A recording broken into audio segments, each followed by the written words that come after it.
Siamo qui alla quarta edizione dell'Amore Conta con il primo artista che si esibirà questa sera, ovvero Roberto Rescigno. Ciao Roberto, buonasera. Buonasera a tutti, salve. Dici brevemente cosa farai sul palco e quindi il motivo per cui stai qua.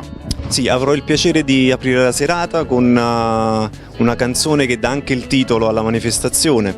Niente, è sempre una bella emozione essere qui perché da un lato c'è tanta gratificazione, no? Nel fare qualcosa di bello per chi è meno fortunato di noi, però c'è sempre un piccolo velo di tristezza nel ricordare un grande amico, insomma, anche mio d'infanzia, che è andato via da un po' di anni, però lo portiamo sempre nel cuore e insomma questo ci inorgoglisce, insomma, stasera.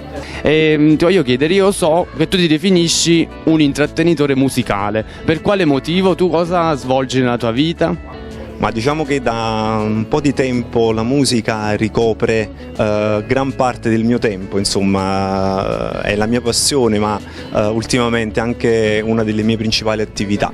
Niente, sì, sono un intrattenitore musicale, insomma faccio intrattenimento per qualsiasi tipo di evento, dalla festa privata, festa di piazza, eccetera, eccetera. Cerchiamo di portare un po' di allegria con la musica. Saluto tutti gli amici di Street News e auguro una buona serata.